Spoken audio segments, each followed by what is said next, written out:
Merci de nous rejoindre pour ce numéro des Talks IM Lab Up. Nous allons nous pencher sur les innovations technologiques toujours, mais pour vous parler cette fois d'endoscopie digestive, de la salle endoscopie au bloc opératoire. Nous allons vous parler de la façon dont l'innovation technologique fait évoluer la gastro-entérologie et améliore très concrètement la prise en charge et les soins des patients. Surtout qu'aujourd'hui, il faut le dire, les troubles digestifs sont quelque peu banalisés, voire minimisés par ceux qui en souffrent. Alors comment est-ce que l'intelligence artificielle, la haute définition et les nouvelles technologies transforment-elles le parcours de soins des patients? Pour y répondre, eh bien, nous avons le plaisir d'être très bien entourés. Nous sommes en compagnie de monsieur Mohamed Reda Belkahla. Bonjour. Bonjour. Vous êtes maître assistant hospitalo-universitaire au CHU d'Oran et à la faculté d'université d'Oran. Vous êtes également président de la Société algérienne d'endoscopie digestive Mindar. Merci d'avoir accepté notre invitation. Je vous en prie. Bonjour. Tout d'abord, je vous remercie pour votre invitation. C'est un plaisir d'être parmi vous pour parler de ce sujet.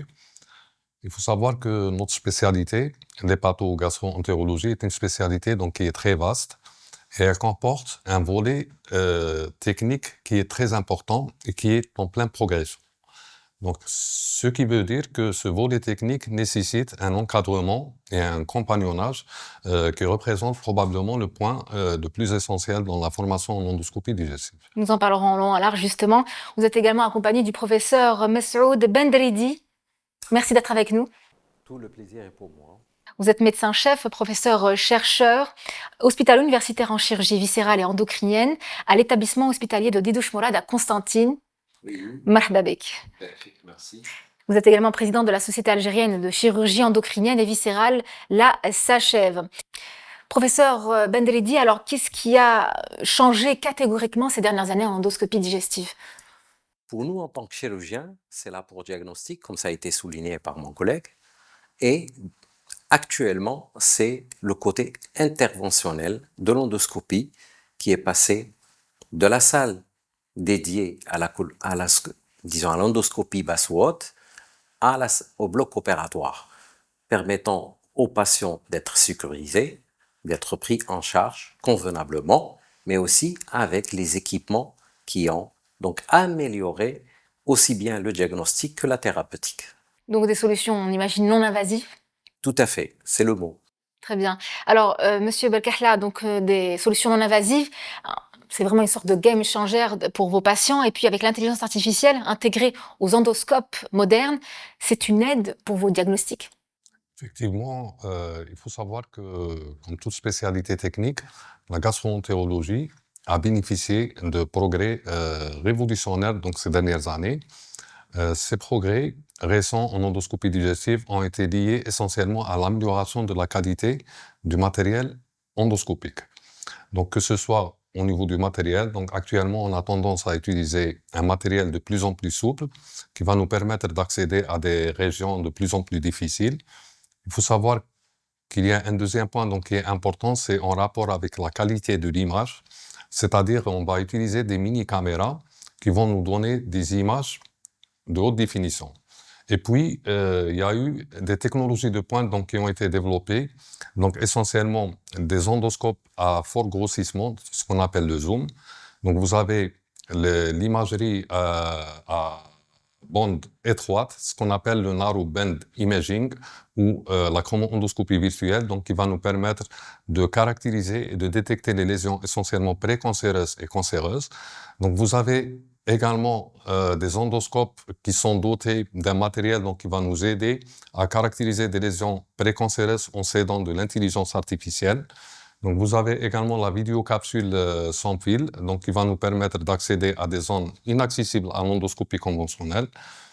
L'éco-endoscopie diagnostique et thérapeutique donc, qui a été également développée, et tous ces éléments-là vont nous permettre de mieux détecter, de starifier et de gérer essentiellement les lésions cancéreuses du tractus gastro-intestinal. Il faut savoir qu'il y a eu également un développement d'un point de vue thérapeutique. Il y a eu un développement récemment au cours de ces 10 dernières années de nouvelles techniques, essentiellement la dissection sous-muqueuse. Donc la dissection, elle va nous permettre de réséquer des lésions de plus en plus larges sans passer par la chirurgie, donc donc de faire des gestes en ambulatoire, sans cicatrice. Donc il y a eu également le développement de nouvelles techniques, ce qu'on appelle le troisième espace ou le third space, donc qui a induit à développer des techniques de suture endoscopique de la paroi digestive, donc sans passer par la chirurgie. Donc vous avez également le développement de l'endosleeve dans le traitement mini-invasif de l'obésité. Donc il y a eu le développement également des bypass endoscopiques. Donc toutes ces techniques vont nous permettre d'améliorer la prise en charge des patients en réduisant la durée d'hospitalisation et en donnant un traitement donc, qui est moins invasif, donc avec moins de morbidité et de mortalité post-opératoire. Très bien, donc des méthodes, des techniques, j'ai envie de dire, très poussées, très innovantes, qui forcément ont recours à l'intelligence artificielle. Tout à fait, oui. Ça, c'est ce qu'on parle de l'innovation. On a intégré le conventionnel avec des techniques très précises, pointues, et en améliorant tout ça, c'est un peu le circuit du patient qui est devenu plus fluide, plus facile. Plus rapide aussi. Plus rapide, tout à fait. Et ça permettra, je pense qu'il y a des techniques qui ont été citées et des méthodes qui ont été citées par Ben Kahla, mais le problème ici, c'est, disons, le coût. Il y a le coût. Absolument, oui. Il y a le coût et l'alternative, c'est est-ce que les résultats sont là pour supplanter ce qui est conventionnel. Est-ce que le rôle réel de l'IA, est-ce qu'on peut dire que c'est un simple assistant ou un paramètre plus que primordial aujourd'hui? Ce n'est pas, à mon avis, ce n'est pas uniquement, disons, un atout, mais c'est tout un système qui a bouleversé la prise en charge. Elle est devenue facile, peut-être pour le moment elle est onéreuse, mais dans quelques années, elle sera tout à fait, disons, facile à intégrer dans le coût de la gestion de la santé, des hôpitaux. Maintenant, on la voit, parce que c'est le début, on la voit différemment, mais peut-être dans 5-10 ans, tous les protocoles de prise en charge vont complètement changer. Par exemple, la checklist, c'est-à-dire que maintenant, on n'est pas obligé, on est de faire à la manière de chaque médecin, de chaque équipe, de chaque protocole. Par la suite, l'IA va nous permettre, avec des moyens, disons, intégrés dans le protocole, poursuivre quelle serait donc la meilleure technique. C'est comme quelqu'un qui va au restaurant, il demande donc selon donc le menu. Eh ben, c'est en fonction de chaque patient, on va lui proposer avec les nouvelles techniques, quelle serait donc la meilleure méthode pour l'opérer et pour le diagnostiquer. Un traitement ciblé, individualisé Tout surtout. à fait. Voilà, c'est du cas par cas. Alors justement, professeur Bendridi, un cas où l'intelligence artificielle ou la haute définition vous a permis de détecter quelque chose, une anomalie qu'un simple équipement classique, voire conventionnel, n'aurait pas pu détecter. Oui, tout à fait. Dans le segment digestif, on parle de l'endoscopie digestive ici. Il y a le segment où le fibroscope, qu'il soit par voie haute, quand on dit par voie haute, c'est-à-dire à travers l'estomac, par voie orale ou par voie basse à travers donc le rectum, on peut aller jusqu'à un certain niveau. Donc pour le jargon médical, donc on ne dépasse pas donc le duodénum des deux, et même si avec écho-endoscopie on peut aller un peu plus loin. Et en bas, on ne peut pas dépasser la valvule de Bowen, c'est la limite entre le grêle et le côlon. Donc à ce niveau, donc il y a des techniques nouvelles, innovantes, comme la capsule. Donc ça permettra, donc pour la partie qui est inexploitée par le fibroscopiste, donc d'avoir le diagnostic aisément. Et ça, c'est un plus pour le patient. Monsieur Belkahla, alors je vous parlais tout à l'heure d'une importante part de la population qui est touchée par les maladies, anomalies, troubles digestifs. Ils ont tendance à banaliser ce genre de troubles. On parle aussi de troubles métaboliques, etc. Quel est le constat que vous faites sur le terrain aujourd'hui au niveau de la population algérienne?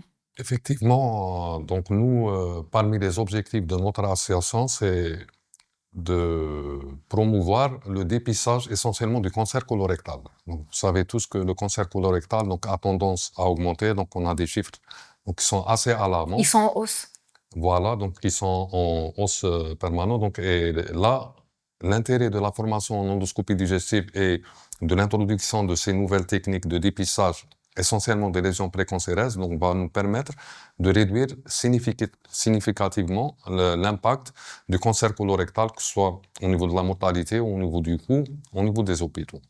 Donc, vous avez insisté sur l'intelligence artificielle. Donc, il faut savoir qu'un point essentiel est que grâce à l'intelligence artificielle, donc, on a actuellement un dispositif et un matériel donc, qui va nous permettre de détecter des lésions minimes qu'on ne peut pas individualiser à l'endoscopie conventionnelle. Donc, l'intelligence artificielle, elle va nous cibler des zones où on va aller traquer sur ces zones-là ces lésions précancéreuses et de pouvoir les enlever avant leur transformation maligne. Et du coup, donc ça va nous permettre de réduire la morbimortalité, essentiellement d'avoir un impact positif sur la santé des patients et surtout sur le système de santé national. Ah oui, j'imagine. Je peux rajouter Bien un sûr. point ici intéressant.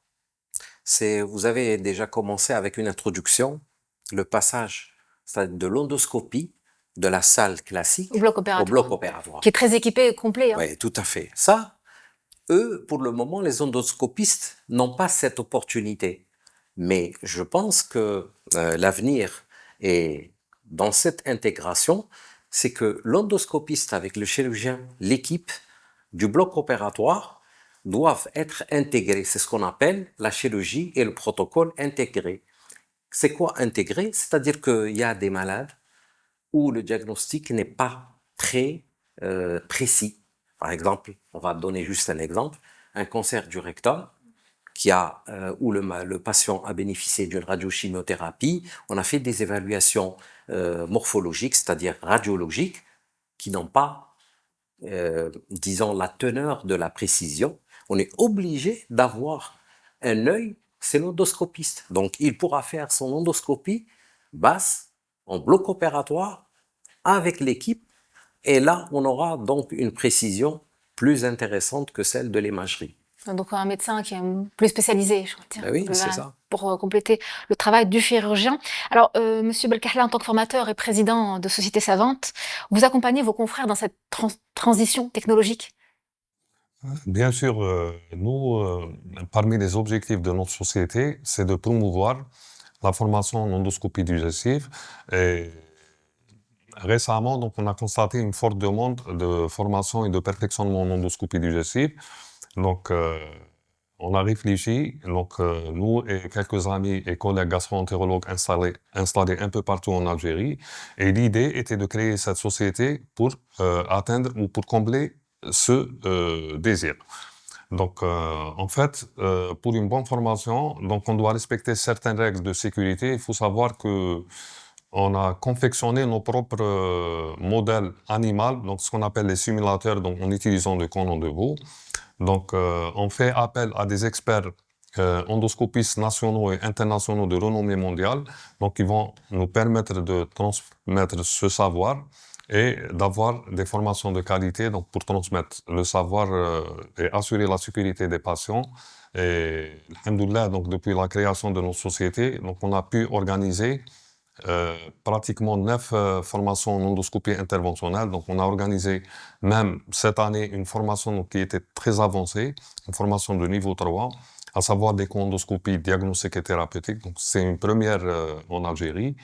Donc, on a pu organiser quelques formations en proctologie interventionnelle, donc, qui est un élément assez important, notamment en proctolaser. Donc, on a organisé 2 congrès en 2023 et 2024, donc avec la réalisation de diverses techniques de pointe donc qui se font dans les structures au niveau mondial, avec une retransmission en direct à la salle. Donc on a organisé des ateliers, des vidéosessions, et à travers ces formations, donc, l'objectif principal est de promouvoir l'endoscopie digestive et ça va améliorer, ça va se retentir automatiquement sur la qualité de la prise en charge des patients, notamment donc les patients qui présentent des cancers du tractus gastro-intestinal. J'imagine, professeur Bendelizi, que vous vous faites un travail de sensibilisation également. Oui, pas uniquement de Oui, bien sûr. sensibilisation. La sensibilisation, ça fait partie de notre travail quotidien. Quotidien, voilà. Donc, c'est le quotidien, la sensibilisation. Mais du côté des sociétés savantes, comme la Société algérienne de chirurgie endocrinienne et viscérale, qui est la SACHEV, donc qui a été créée, ça fait en 2019, ça fait déjà 6 ans.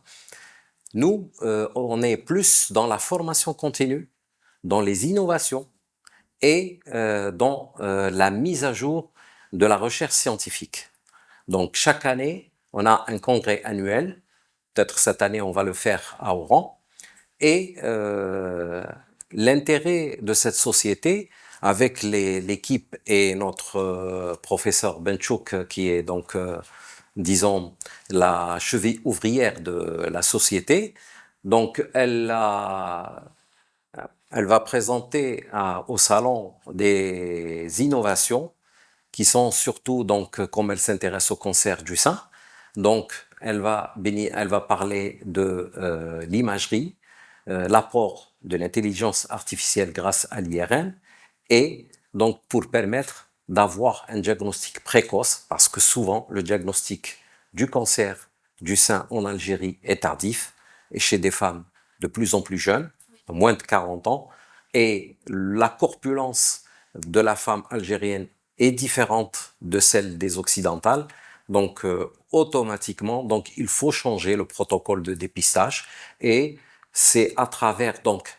des startups qui ont été donc en commun accord avec Benchouk et Lizy de Sidi Bel Abbès. Ils ont fait un travail donc qui va être donc présenté au cours du salon, et ça permettra, ça c'est l'une des raisons qui ont, disons, poussé la société à rester vigilante. La deuxième chose, c'est comme toutes les sociétés savantes, c'est de faire une mise à niveau de la formation continue de tous les praticiens, qu'elles soient en chirurgie interventionnelle, non interventionnelle ou bien dans le diagnostic. Très bien. Alors, Monsieur Belkahla, avant de clôturer cette première partie de ce numéro, selon vous, dans quelques années, à quoi ressemblera l'endoscopie digestive, vu le bond qualitatif technologique que nous avons fait aujourd'hui?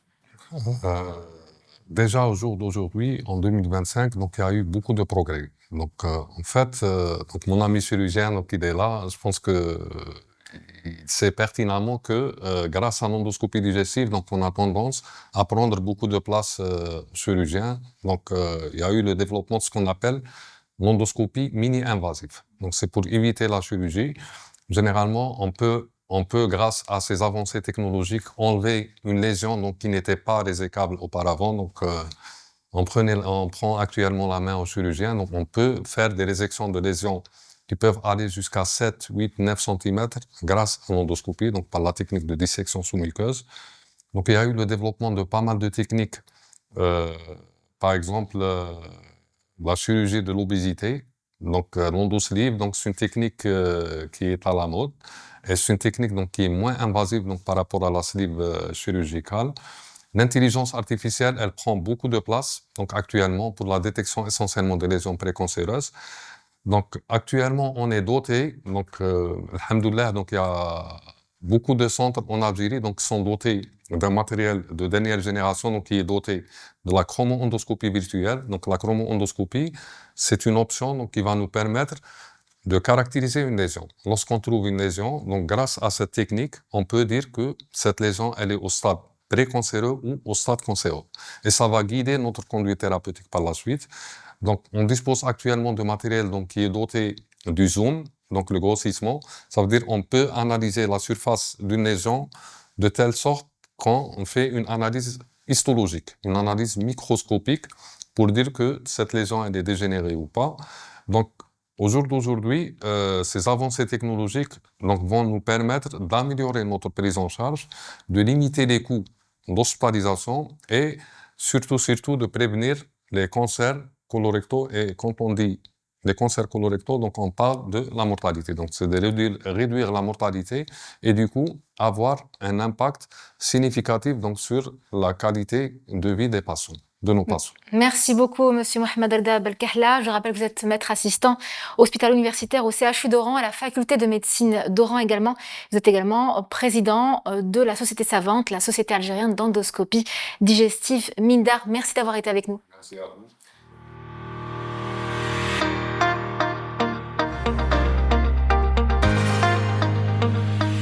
Nous accueillons à présent Madame Yasmine Saoud, Key Account Manager chez MedStrat. Yasmine, merci d'être avec nous. Je vous remercie de m'avoir invité déjà. Merci beaucoup. C'est un plaisir. Alors, Medstrat, une entreprise spécialisée dans l'importation d'équipements médicaux de pointe. Professeur Bendredi, alors justement, Medstrat propose ce genre de solutions innovantes dans ce domaine, notamment l'endoscope Jinshen Homom HD. Vous connaissez?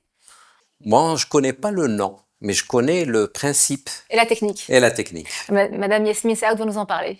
Alors, l'examen de capsule endoscopique permet de explorer tout le système digestif en partant par la bouche jusqu'en bas, exclusivement en se centrant sur l'intestin grêle, qui représente quand même une très grande partie du système digestif. Comme l'a dit précédemment professeur Bendredi, en fait, on peut faire une fibroscopie pour l'estomac, pour explorer l'estomac, pardon, et on peut faire une coloscopie pour explorer tout le côlon. Mais entre les deux parties, il y a quand même 6 mètres qu'on ne peut pas explorer.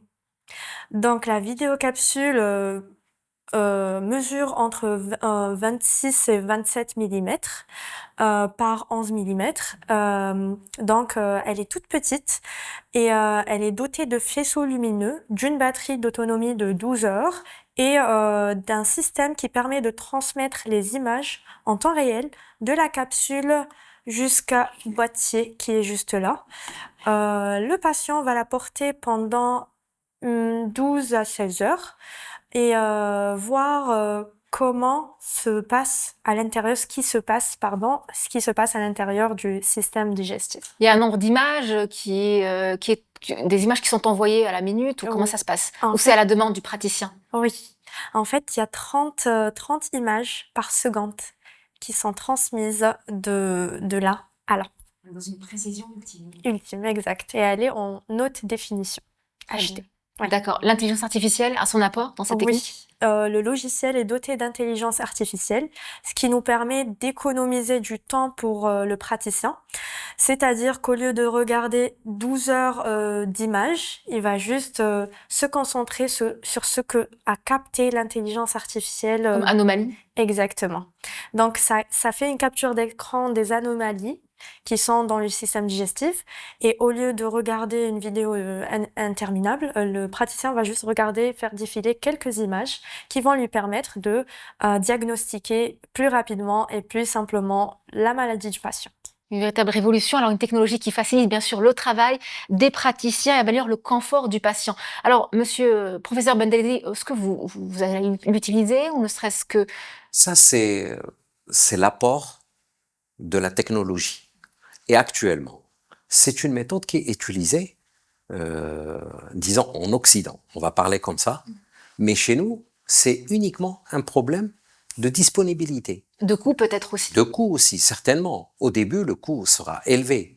Il faut l'accepter. C'est ça la rançon. Mais je sais qu'en Europe, actuellement, c'est un procédé qui est utilisé pour les malades où on ne peut pas donc faire le diagnostic de l'espace grélique. Mais maintenant, la solution est venue à travers la boîte de Medstrat. Donc, c'est une opportunité. Moi, je trouve que c'est une opportunité intéressante, aussi bien pour le praticien, pour le malade, et le coût, avec le temps, va diminuer. Donc, il faut l'accepter. C'est ça la rançon de la technologie, de l'innovation. C'est très intéressant. Moi, je sais, je connais, j'ai vu déjà en Europe, mais ici, on l'a pas encore. Peut-être, ça va arriver, comme l'intelligence artificielle est en train de bousculer toutes les mœurs, donc on va l'accepter. Est-ce que c'est une technique qu'on peut dire va remplacer l'endoscopie classique conventionnelle? Non, je pense pas. Non. Je pense pas, parce que même la capsule a besoin de l'endoscopiste, c'est-à-dire du gastro. C'est obligatoire, c'est lui qui va faire la lecture. Même s'il est aidé par un logiciel informatisé, l'IA. Donc, il a besoin de l'apport du diplômé qui est le gastro. Très bien. Donc, j'imagine qu'il n'y a pas de réticence que vous remarquez sur le terrain, Madame Saoud, concernant les praticiens. Au début, il y avait une énorme réticence parce que on va dire que les médecins ne savaient pas trop si c'était fiable, ne savaient pas trop s'il y avait des inconvénients, des risques.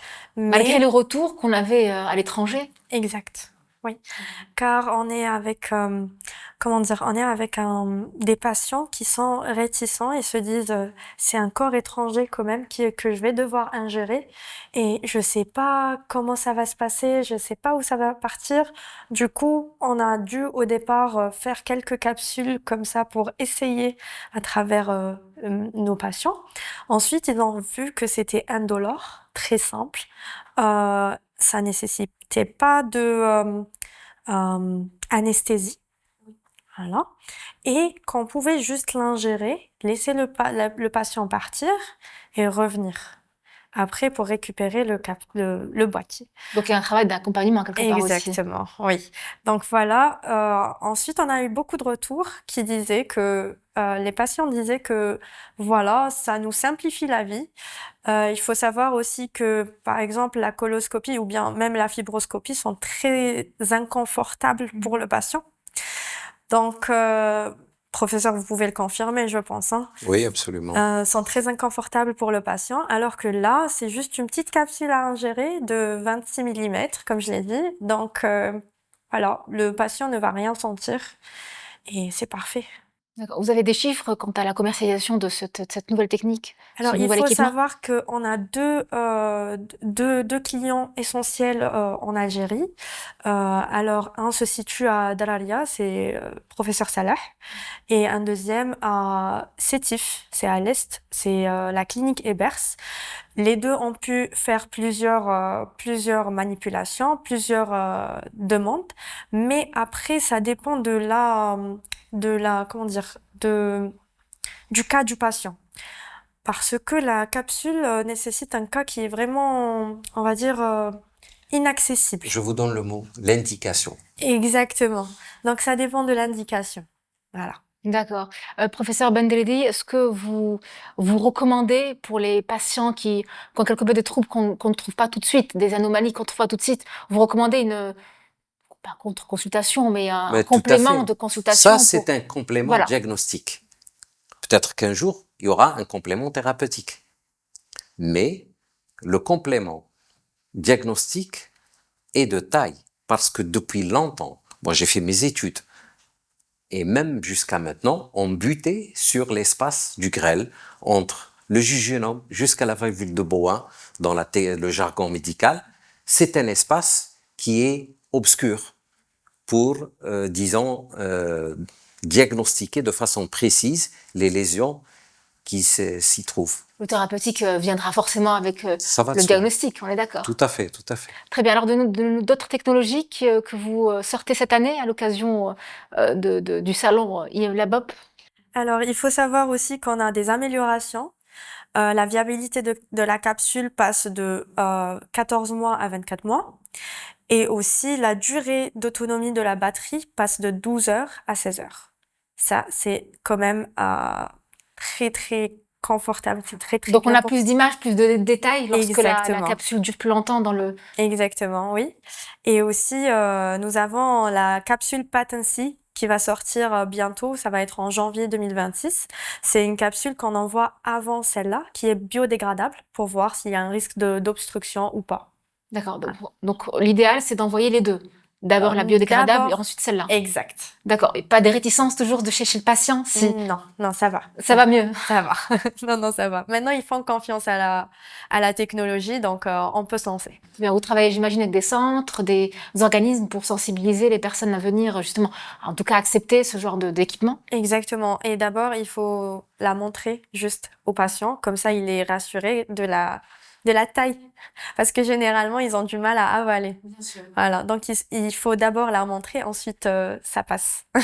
Très bien. Un dernier mot, professeur Bendelidi? Oui, bon, mon dernier mot sera envers toute l'équipe de IMLab Hop qui nous a donné cette opportunité. Je les remercie vivement. Deuxième chose, j'ai senti à travers IMLab, disons cette fois-ci je suis entre eux, mais à travers donc mes mails, mes coups de fil, c'est une équipe très dynamique. Ça m'a permis de les voir et j'espère assister à leur salon et de communiquer avec toute l'équipe de la SACHEV. On vous donnera rendez-vous justement lors des journées scientifiques d'IM Lab Hop, donc du 15 au 18 octobre prochain. Tout à fait, Inch'Allah. Merci d'avoir été avec nous, professeur Bendredi, je vous remercie. Merci également à madame Yasmine Maroua Saoud, CAM chez Medstrat. Merci d'avoir été avec nous. Merci à vous. Merci à vous pour cet échange très instructif. Et puis, merci à vous qui nous suivez. On se retrouve pour d'autres épisodes des Talks IM Lab Hop.